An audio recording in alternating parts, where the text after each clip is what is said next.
Hello and welcome to Art and the Brain, a wellness conversation where we're going to explore the restorative power of art, how it moves, heals, delights, and ultimately transforms. I'm Meriam Good, Executive Director of the Mind Science Foundation, and tonight I have the pleasure of being joined by Dr. Richard Aste, Director and CEO of the McNay Art Museum, Dr. Lindsay Bira, Clinical Health Psychologist in practice in Miami, Florida, and Gaby Gamez, Art Therapist and owner of Annie Creative Studio for Wellness. Thank you for being here, everybody. Now, before we get started, I'd like to give a special thanks to the McNay for reaching out to partner with us on this topic of promoting wellness and brain health through art. And as a lead up to tonight's conversation, we just wrapped up a 4-part video series with Gaby, produced by the McNay, where Gaby guides the viewer through breathing exercises, art making practices, and reflection while explaining how the brain benefits from that particular creative activity. You'll really enjoy it. And you can find that 4-part series on the McNay social and YouTube, Gaby's social and YouTube, and Mind Science social and YouTube. So take advantage of that. It's like 4 art classes and you're relaxed at the end of it. So I'm just gonna check in with see how many people are here. Great, we have 78 participants. And okay. And we are recording this so that you can go back and watch it again later. We'll send that link out probably in about a week. Okay, so let's start with Dr. Aste with kind of a big question. How do you define art? Thank you, Miriam. It's great to be here representing my happy place, which is directly behind me. I'm inside one of the galleries at the McNay, virtually, a little bit of magic, a little bit of tech magic. And this is a great question. I personally define it, and the dictionary will back me on this. It is a creative expression, but it's a visual expression of a thought or an emotion. But what I love about art is that it's also always an expression of someone's worldview.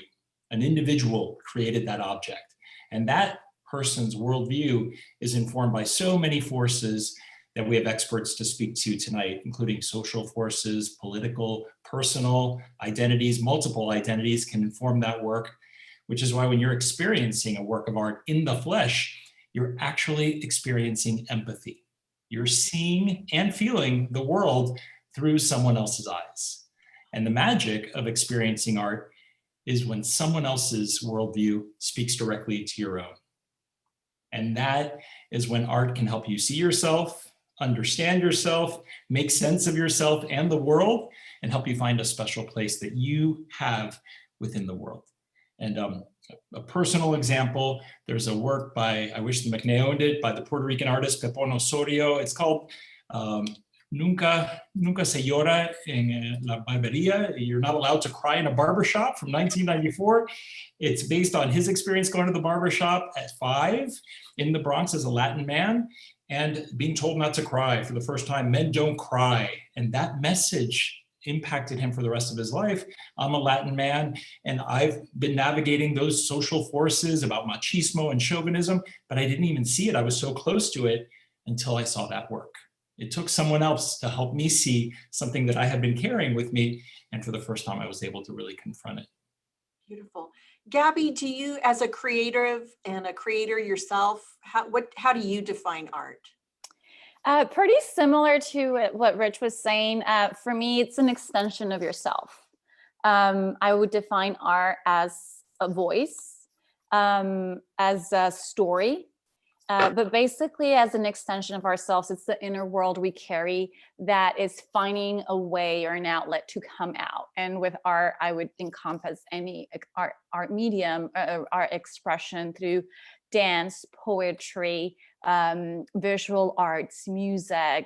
So there's just so many ways where we can find that voice or that outlet for extending ourselves, and it becomes art. It becomes something that then the viewer can relate to the part of empathy that Rich was saying too.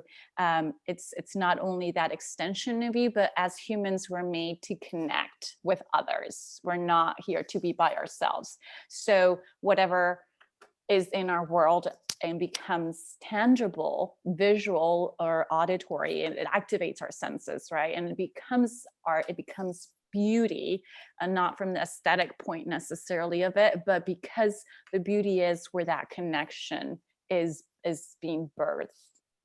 So that community sense of, I just think the first thing that pops in my mind is people at the Louvre Museum in front of the Mona Lisa, and I have yet to experience that, but I've got to think that there's got to be some electricity and connection with the people who are viewing this together, regardless of whether of their individual interpretations possibly, or how it affects them subjectively, but there's got to be this overarching something or electricity that happens. Absolutely.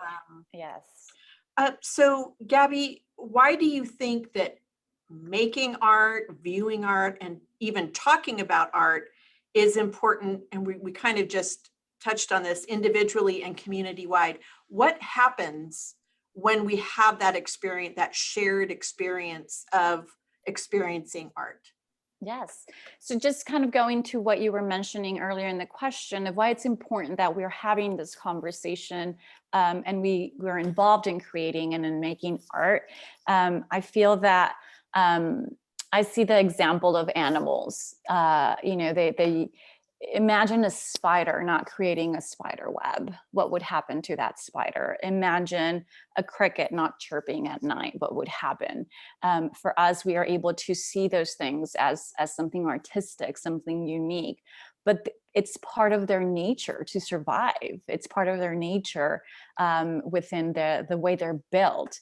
And I think for humans, it's the same thing. And the importance of talking about it and engaging with it is because it's like our air. It's something innate in us.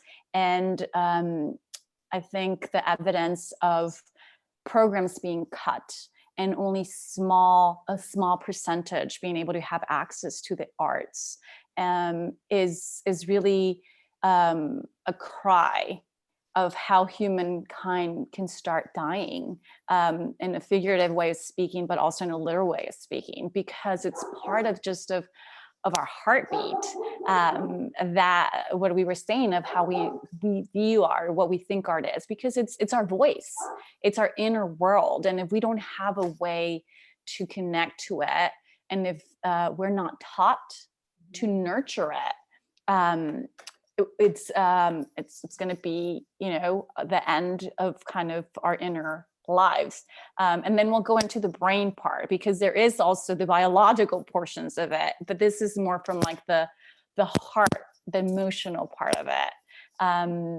I hope this answered the question. Yeah, oh, absolutely. And I want to bring Dr. Bira in here to talk about how art engages the brain. But I also, we're already talking about this, there's the experience of viewing art, and then there's the experience of creative activities or being creative or creating art.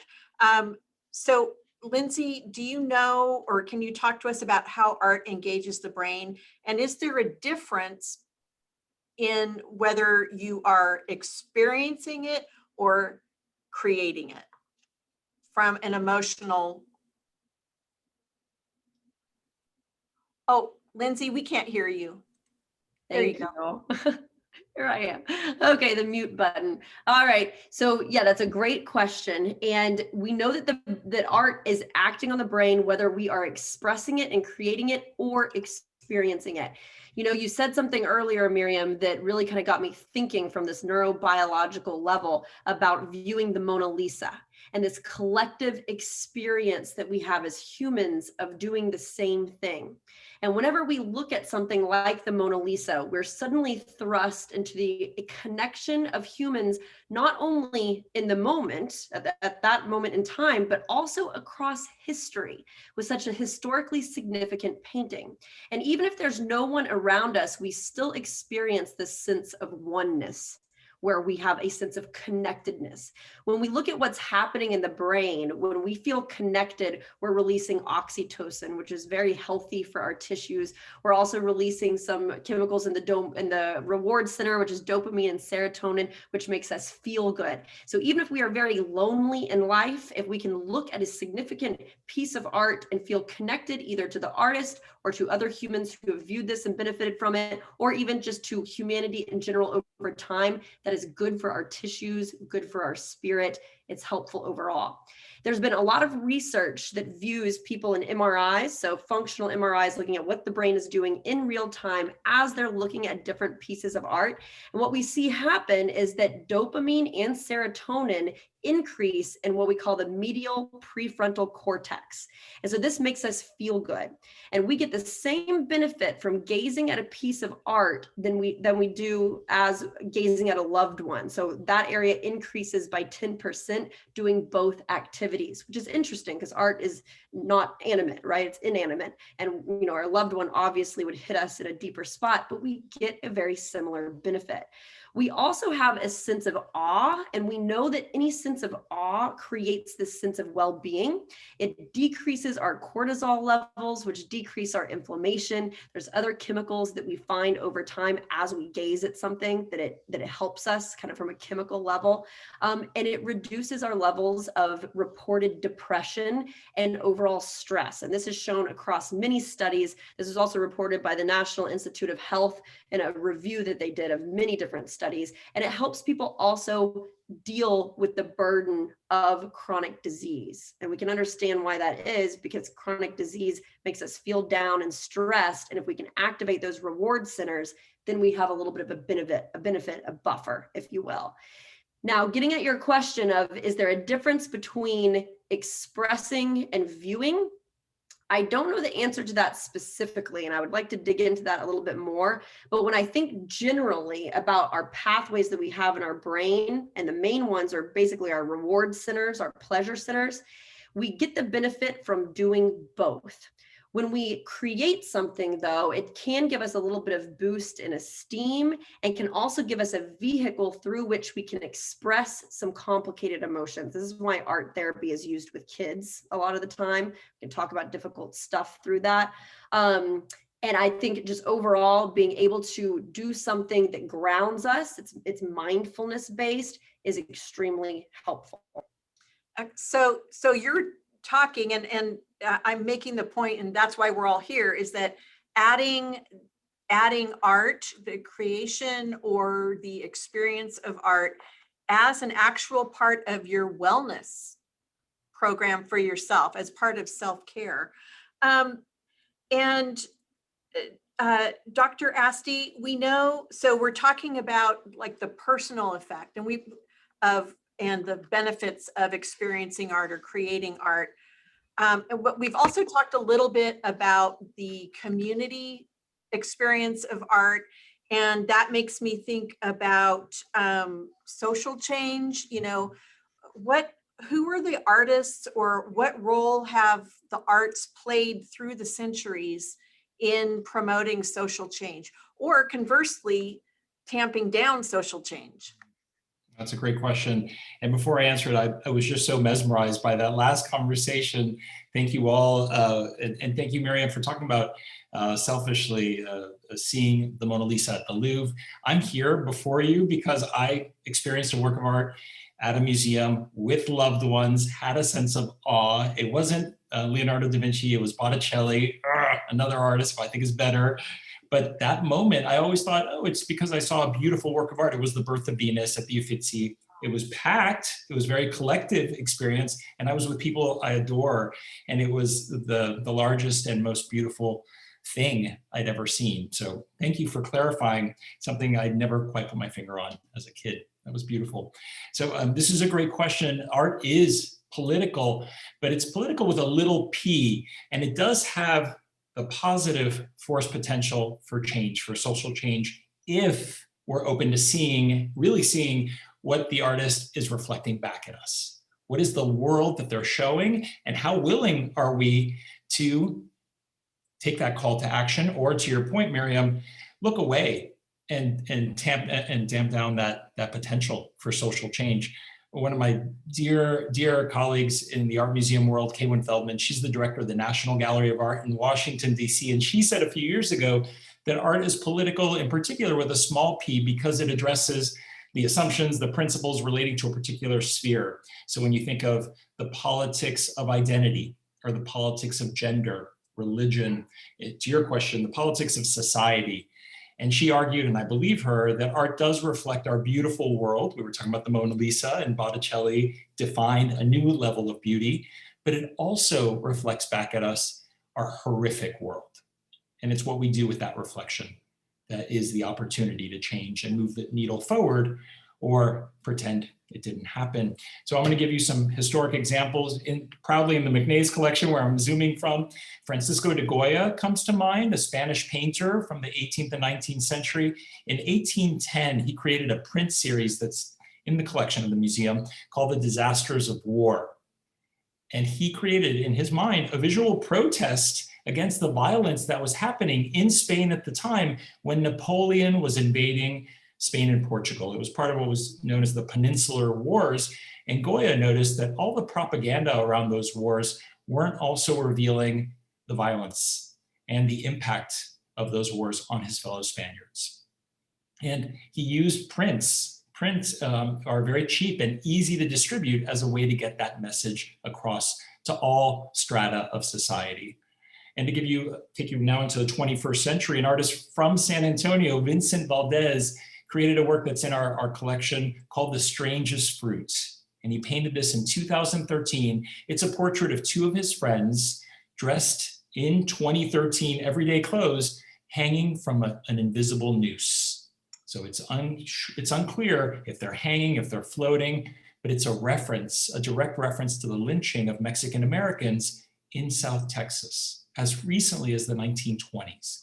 And that's something I wasn't taught in school in Miami. I've talked to fellow San Antonians who weren't taught that in school either.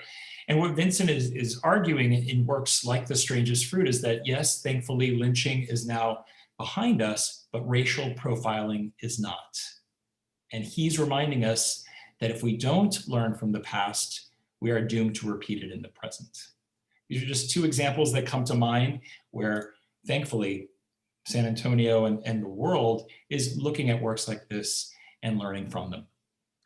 So I have a question as well as somebody who loves to go to the McNay, but already I'm like, okay, next time I go, I'm going to have a slightly different lens through which to look. Do you have hints or advice to give somebody on their next visit to the McNay, how they can deepen their experience kind of based on what we're talking about?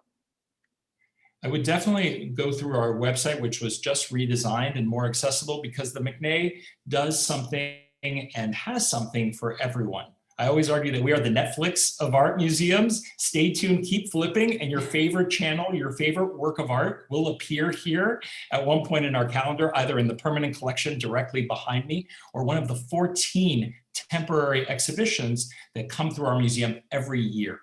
So we are speaking to San Antonio's passions, identities, backgrounds, strengths, and also to what is not in San Antonio. We want to bring the world and different cultures, different identities, different points of view to our community through works of art. So it's really what I would approach the McNay the way I approach Netflix. And what am I in the mood for that day? Am I in the mood for a comedy, a rom-com? Do I want to really be challenged, or do I want to escape? Do I just need to immerse myself in beauty and not be challenged, not be provoked? Or am I ready? Am I ready? And that is exactly what I need. And I think that museums are doing a great job of adding more and more to the website to give you that preview so that you're already coming a little bit prepared for what to experience. Well, I like what you just said about, we can be intentional about going to be provoked. That takes a certain level of self-awareness to even, I don't know that I'm that self-aware, but I will be now. So go ahead. I was going to add to that, I guess, just tying a little bit the conversations of Dr. Bira and what the questions you were saying, and also Dr. Aste, that what happens to the brain too is we're working with our senses. So we're bypassing the cognitive, intellectual part, which usually becomes a defense for us in order to create empathy or connection. So it's almost like becoming vulnerable. You're allowing yourself, if you really want to experience either viewing art, listening to music, watching a play, a visual piece of art, a sculpture, a drawing, or you're engaging with it yourself, you're using your sight, your smell. There's smells, there's vision, there's the kinesthetic, tactile portion, and all of that is activating our brain. Both hemispheres are being activated, and that allows to get in touch and tune with areas where sometimes our language becomes a barrier for us to connect deeper into our emotions or into what we're viewing. So I think that when we're wanting to experience, as you were saying right now, Meriam, like to be able to allow yourself to just dive in and go a little bit more and let yourself be surprised. But unfortunately, we're scared. We're so protected that's our most precious part, right? Becoming vulnerable. We're protecting our feelings. When we see something and we start, getting teary or touched, and if we don't want to go there, we immediately look away. It's like, or we change the station and we're listening to a song, or if a poem is becoming a little bit too close and it's hitting too close to home, we kind of want to skedaddle and do something else.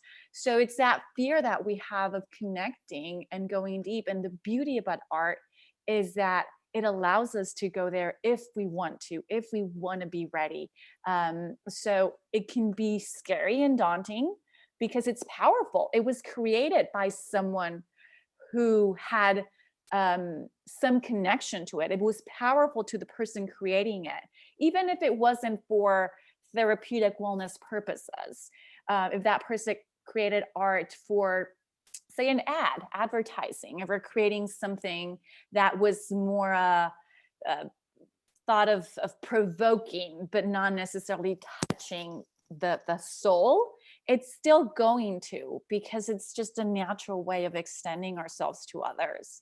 So just wanted to kind of connect those things as well, because we're using our senses when we're creating and we're viewing art. We're activating ourselves. And I see in the chat here, somebody has posed a question that is very apropos. So you're talking about being vulnerable, and it's one thing to be vulnerable with my palette or my sketch pad at home, but how do you create for yourself a safe space to be vulnerable in a public space, or is that even possible? And Lindsay, Lindsay has done a series for us before on being more connected to your emotional self and being very intentional about that. So Lindsay, can you talk about ways that mentally you can, or maybe even physically, you can create a safe space to be vulnerable while you're in public? Yes. And so I think, going off of what Gaby said, is the great thing is we can choose how deep we go with art. And so I would always recommend to be careful if we're going through a very tough time, that can be a little bit triggering or activating to be in a public space when we know that some of those emotions are going to come out. So I would say just kind of know what situation you're in, what you're dealing with at the time. Sometimes it's better to experience things personally or to work with an art therapist. So when we actually are talking about art as therapy, that has to be done in certain contexts. And when we want to use art as therapy, that's where we need the privacy so that we can be vulnerable, either with a trained professional or just an art coach, where we can do it more one-on-one. Now, when we go into a museum and we want to look at things, and we might be having some emotions that are evoked through something that might surprise us, or not, we're there to feel. I would say, number one, it's okay to express some emotions. I think we often feel that our emotions are much bigger than what other people perceive. We see this in panic attacks, right? So this is very much a kind of this panic disorder model. But when we have a panic attack, it always feels so much worse than what anybody else can actually perceive in us. And that is true. Part of treating panic is learning to understand that. So when we have an emotion, usually it feels worse to us than anybody else can perceive. They might see us sniffle or have a tear or something like that, but they can't feel exactly what we're feeling. So I say, first off, we can allow some emotions out and it's usually okay.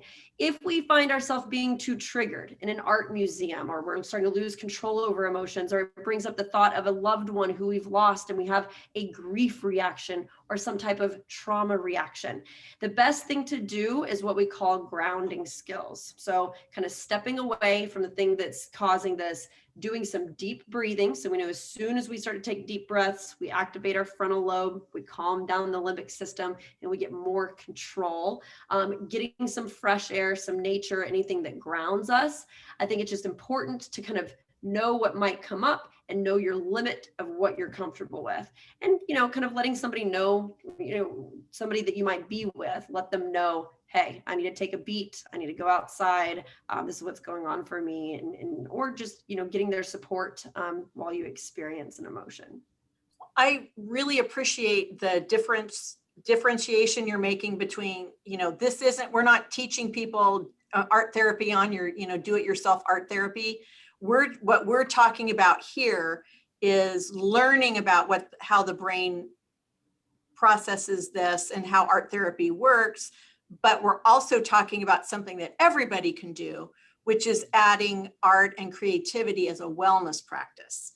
So I want to make sure that we're clear, we're clear about that. And I really appreciate you drawing that line for us.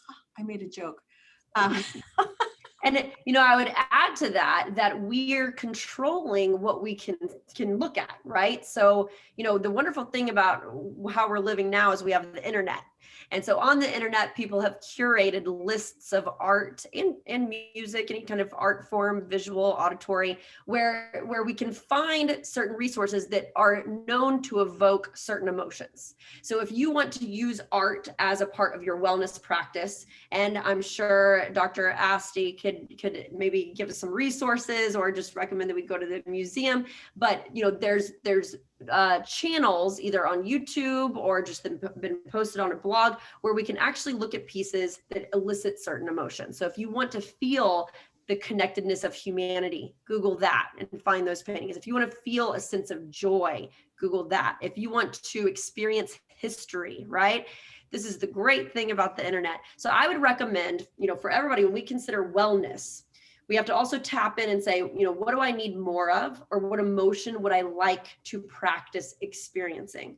When we practice experiencing an emotion, we're activating those neural pathways, what wires together, fires together. And so it starts to become more of a habit, or at least easier to access. And so I would recommend to everybody here to just kind of tap in for a second and ask yourself, within the pandemic, within this week alone, what is it that you feel you could benefit more from if you were feeling it a little bit more? That might be joy, that might be gratitude, that might be social connection, that might be a sense of awe, that might be inspiration. It also might be something that you actually want to create yourself, not just viewing it. And so, think about what that might be, do a Google search or find a medium where you can start to work on that. I will share one resource, if I may, that's available now. It's a book called Pictures and Tears by a Princeton professor named James Elkins. And he, like me, has a PhD in Italian Renaissance, was so intellectual about his approach to art. And then he said, I'm the wrong person. I need to find out what works are affecting the community who know nothing about art, just a visceral reaction, putting aside the intellectual, all that we've learned and dissected about the object. And he found that the work that elicited the most tears in the world is right here in Texas, actually. It's in Houston. It's the Mark Rothko Chapel, commissioned by Dominic de Menil in the 60s. And if you know this chapel, Mark Rothko's work looks nothing like the work behind me, which is more objective, realistic portraiture. It's abstract color field painting. It's floating fields of black and purple created late in his life, a year before the artist took his life in New York City. And I don't know how much he was bringing to those paintings that surround you. You are immersed in a chapel of those paintings, but that energy stayed with those works even after he moved on. And there's something about that moment where you have to complete that composition. There is nothing there to guide you. It is all you that you have to project onto those Rothko paintings. And it's, I think, seeing the feelings that come out of you reflected back at you that cause those tears. And one thing I want to add to what Gaby mentioned about the word safe, which is so powerful. Lindsay, you were sharing what individuals can do when they come to a museum to feel safe, but the museum has a responsibility to create an environment that is safe as well. And we cannot assume that our institutions have, for our 150-year history in this country, been safe places. And it may be a little jarring to hear that a museum's not safe, but if you aren't raised going to museums, if you aren't in the neighborhood already of where most of our museums are located, which is often the toniest parts of our cities, and if you go to places like an art museum and don't see anything on the walls that speak to you or your culture or look like you or your culture, that is not a safe place.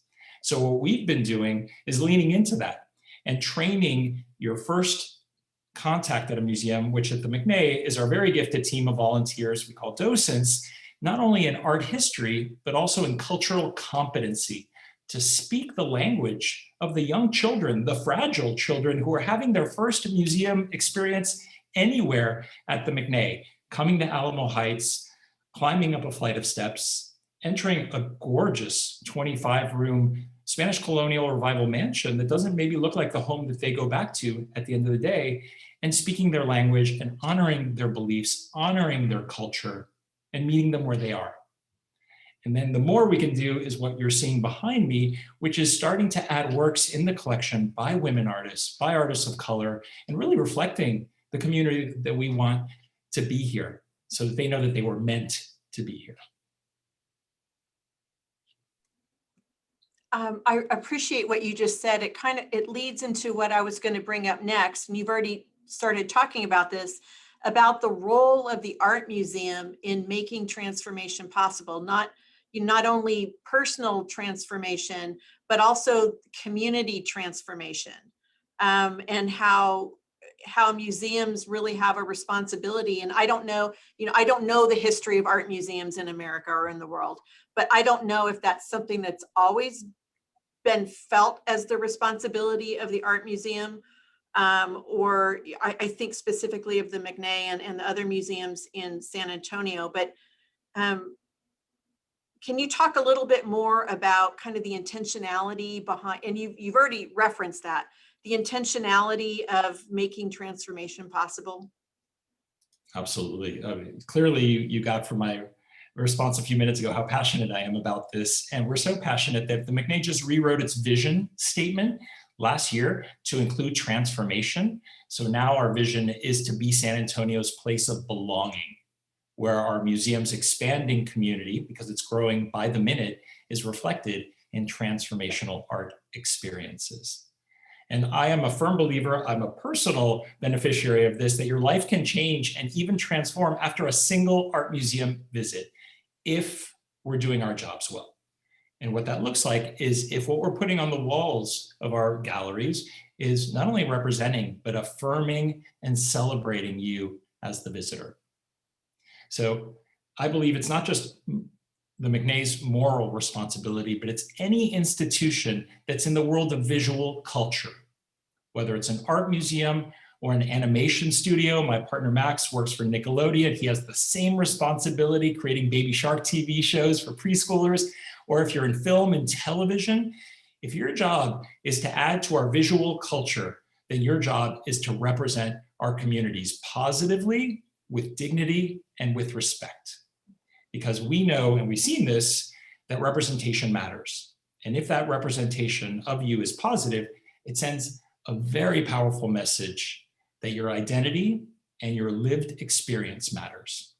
And I gave a personal example of Pepon Osorio in the barbershop. I thought I was the only one navigating chauvinism and toxic masculinity until I saw a work of art and realized I am okay.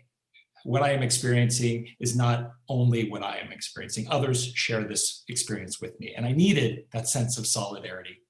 The McNay recently had an exhibition called Pop America, Latin American art from 1965 to 75.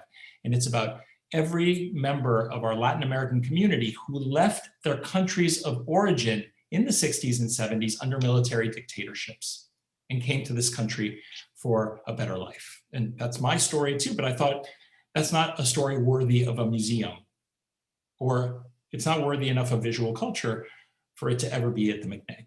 And the last example I'll give as a gay man, the art of a fellow gay artist, Paul Cadmus, an American painter, passed away a few years ago, based in New York. He's known for his representations in the 1930s and 40s of men gathering in New York City.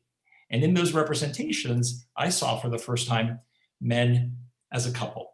And honestly, before then, I didn't think that love was for me. I didn't think it was on the table for someone like me. I certainly didn't see it in visual culture. I didn't see it in the rom-coms of the 70s and 80s that I grew up with. And it helped seeing Will and Grace in the 90s, just to use a TV example. But that's our job. That's visual culture's job. And it's the art museum of today's job to make sure everyone is seen, validated, affirmed, and celebrated. And transformed. And when you do all that, the end goal is inevitably transformation. Beautiful. And so I think the word transformation is super powerful, and going back to the process of art making and the connection of art and wellness, and then the brain, I think that a clear example of being able to tolerate transformation and being able to see and witness transformation is through the art making process, because as a creator, as someone who is sitting and working, you're able to see how your art making takes many shapes and forms. You might erase, you might glue, you might break, you might use a different color. If you're using clay, you might put it together and then smash it, then put it back up. So art really allows you to sit with that frustration, that tolerance, that observation of noticing how things do transform, how it's safe to while these things are transforming, because you're doing it in a way, in a language that's familiar, that's simple, that that most people can relate, because we've all engaged with art in one way or another growing up. Or as kids. So I think the opportunity to engage in art as a wellness practice allows us to be able to develop more knowledge of ourselves, more knowledge of our environment, more tolerance within ourselves, being more forgiving of ourselves as we are forgiving with our art making and art process. And that helps build up wellness.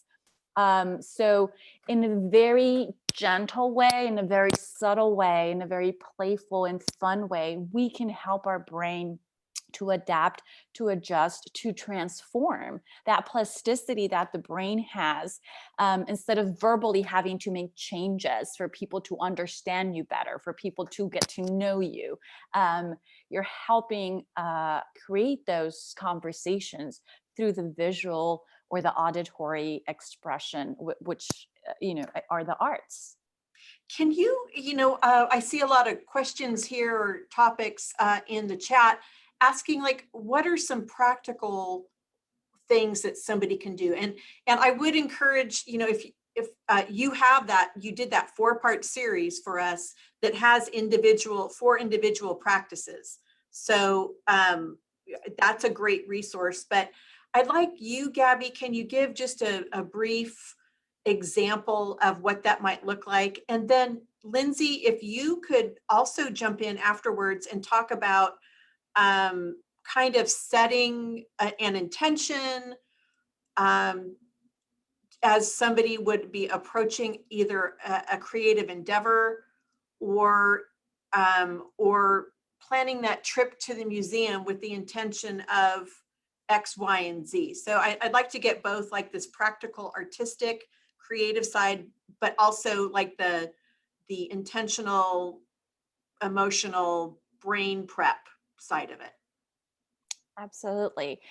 So, I think this conversation is a great start. The interest of being able to engage in more artistic practices is the first step, to have that curiosity, to awaken that curiosity that maybe for whatever the reasons we left behind growing up. Maybe because we didn't feel we were good at it, maybe because we didn't have the opportunity, maybe because we thought it was expensive or we weren't skilled. Whatever those barriers that we created for ourselves to remove ourselves from opportunities to create art, I think that would be the first step, to lose that fear that we're not doing something that looks pretty, to engage in the art for the sake of making art for yourself, not for others, not for a public, not for it to look pretty. So I think that would be the step number one, to see what it means and feels for you. I think 99% of the people would say just doodling feels good. It allows you to be back in the present, or to disconnect from some thought that is kind of perseverating in your mind.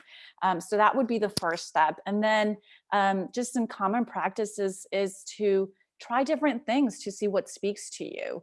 Do I like using pencils? Do I like using markers? Do I like clay?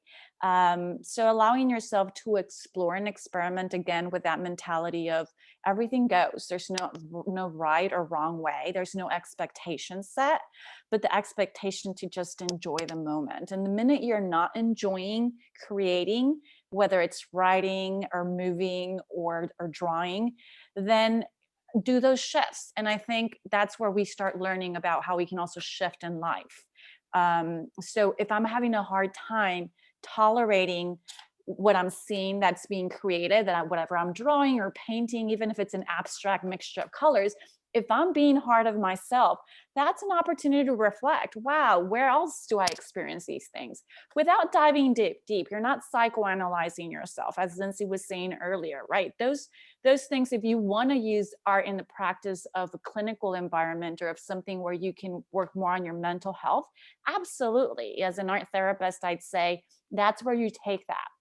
But if you're just engaging in art for the sake of the pleasure it brings as a therapeutic practice, just create more awareness of what you're doing. Be more intentional of what you're feeling when you're creating in the environment you're creating as a sacred time for you and the paper. So those would be kind of my advices. Very practical, easy, although I don't think this is not art therapy, and people advertise it as art therapy, but the coloring books, right? Like some people find that very soothing. So engaging in art making, whatever that looks like, is okay. Whatever is going to feel and sit well with you, and whatever material is going to feel and sit well with you, is a good start. And then from there, you can move and do research, reach out to people, art teachers, or again, if you want to go more deeper, art therapists, wellness coaches, where you can incorporate a more visual or artistic approach. And do you think also it's helpful, this is a redundant question, but I think it's also useful to expand what art is. And for different people, being creative might be cooking or baking, absolutely, or sewing or crocheting, or gardening. I think that creative, because a lot of us who don't have that, I don't have that gene. No, I think you bring a great point. I love that you bring it up, because I always tell people that when they're like, I'm not creative, I'm not artistic, I'm like, do you enjoy cooking?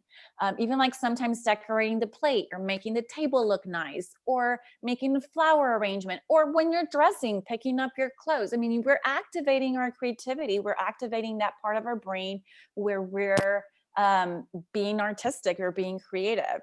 If you're constantly tapping and you're very active and you're making little sounds, that's your way of expressing your creativity. So honor it, embrace it, nurture it, feed it, and share it. Super. And Lindsay, I'm going to let you, we're going to go to Q&A here in just a moment, but Lindsay, would you talk about, again, like that emotional preparation or intentional mindful preparation as we enter upon an activity like this? Yes.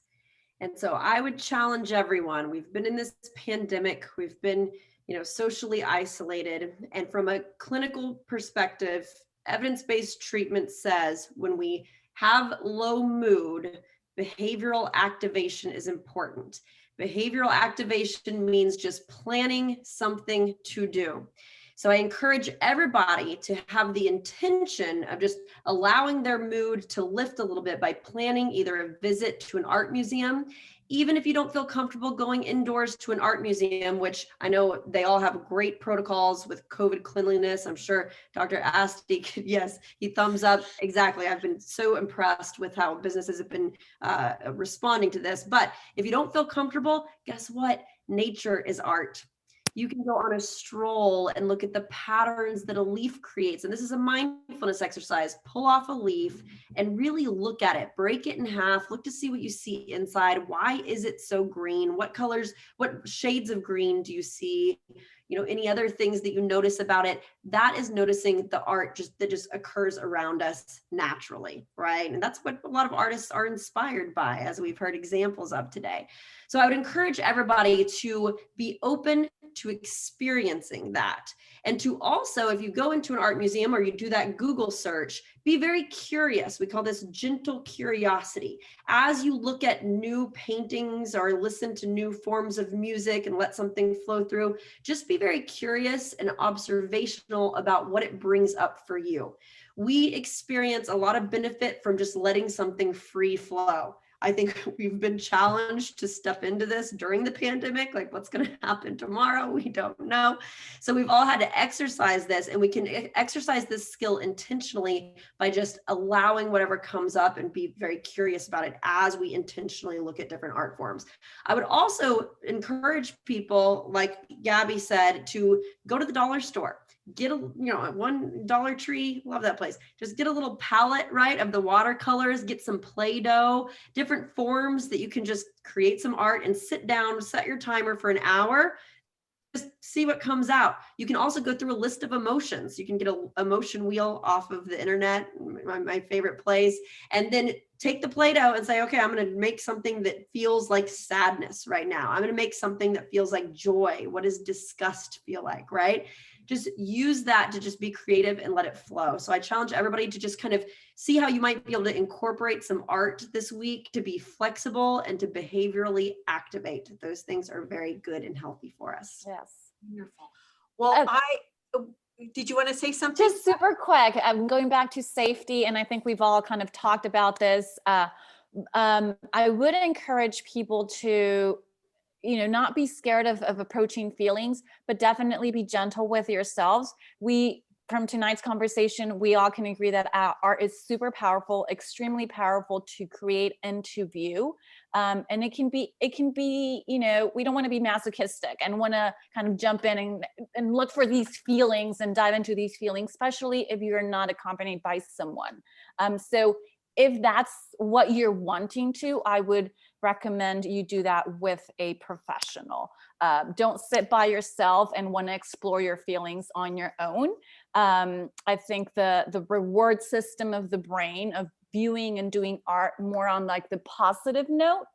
If you're by yourself and you want to find therapeutic experiences, that would be my recommendation. Find therapeutic experiences on the positive side. And don't be scared of maybe anything that might be uncomfortable, but don't dive deeper if you're by yourself, because it is very powerful. So you want to take that into the right hands and with the right people and not do it by yourselves. That's it. Thank you. Well, I'd like to thank each of you. And I do want to mention, I believe, Dr. Aste, that the McNay has an HEB night. We do, and we're bringing it back this Thursday onward. Every Thursday night, we're open for free till 9 p.m. from 6 to 9. And we brought it back because cases are now lower in San Antonio. It's a safer time to extend our hours.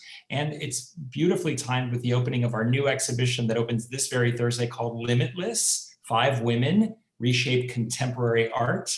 And it's about 5 different visions for an immersive, safe experience. You are going to enter the mind of artists from across 3 generations, diverse backgrounds, and diverse practices. So everything you've been hearing, you'll see in action at the McNay starting this Thursday and running through September 19th. The highlight of the show, well, they're all highlights, but one highlight of the show is an infinity mirror room by the Japanese artist Yayoi Kusama, who's 91. And she has checked herself into a mental health institution because she suffered from debilitating cases of hallucinatory states, where she had to actually use her art practice of methodically and systematically painting small dots onto canvases, onto sculpture, and onto pumpkins to take her mind away from those hallucinations and ground herself back in our reality. And you'll see the expression of that practice in one of the infinity rooms on loan to the McNay called All the Love That I Have for the Pumpkins. You walk in, you have 45 seconds, the door closes behind you, you and a friend in your bubble come in, and every surface is reflective, floor to ceiling, and for 45 seconds, you separate from the world and you enter her mind, and it is a beautiful place. And thank you for making that, and thank you to HEB for making that available on the first Thursday of each month. Is that what you said? For free. Every Thursday. Every Thursday evening. So if resources are an issue for anybody, here's your chance. So thank you, Dr. Aste, Gaby, Dr. Bira, for being here tonight for our guests. And we're going to transition into Q&A. So here we go. Here's a good one to start with. Let's see. Oh, there's so many good questions here.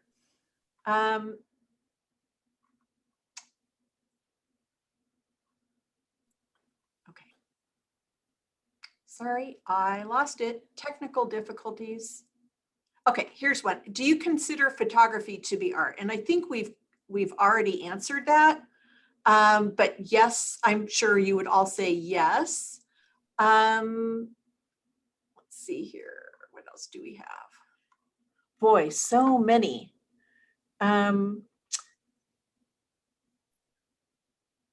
What happens in our brain with when multiple senses are activated?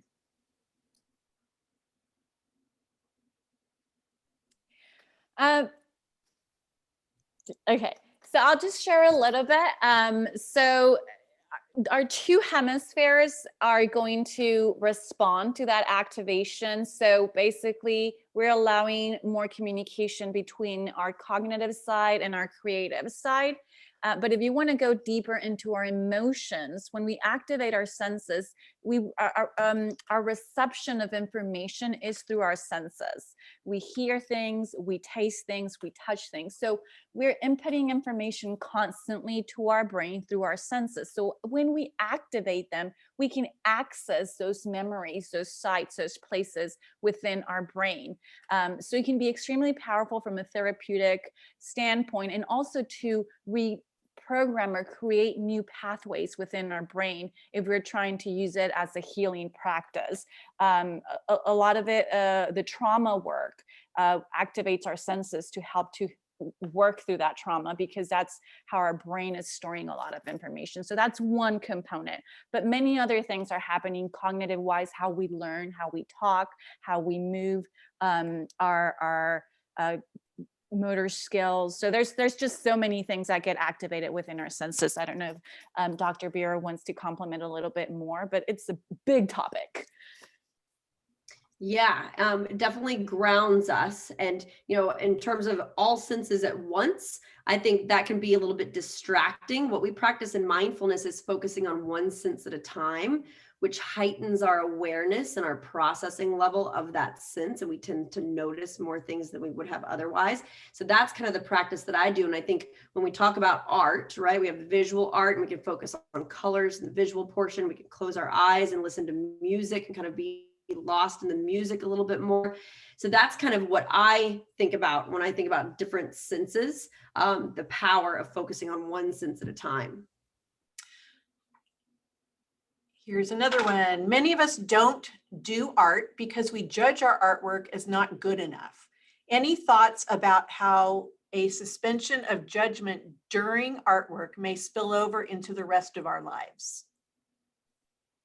Or how do you practice a suspension of judgment when you're creating? You read this book by Carol Dweck. This is my life mission, is to go from a fixed mindset to a growth mindset. She's out of Stanford. This is a life-changing philosophy based on studies of fourth graders who went in with the agenda of, I have to be perfect, I have to prove. And they did not test as well as those who went in with a growth mindset of, I'm here to learn, I'm here to improve, and I'll stumble along the way, but I have that luxury of learning. And that includes making mistakes. So I recommend this book. I'm in an MBA program right now, and high-powered business executives are now thankfully learning the language of Meriam and Gaby and Lindsay at top business schools. So this is required reading for those of us who want to undo what we ingrained in ourselves as early as fourth grade. Oh, that's wonderful. And I'm adding that author and the book name into the chat. Carol Dweck, Mindset, The New Psychology of Success. Thank you. Here's a question for Dr. Bira. Is there anything known in your toolbox regarding the next step after taking that walk in and consciously observing how to create that link to the spiritual level of artistic recognition? I think they're talking about the walk in nature. I seem to be able to create the acknowledgement of deeper meaning, but not necessarily the connection or appreciation. I have difficulty creating that link to an emotional or non-logical appreciation.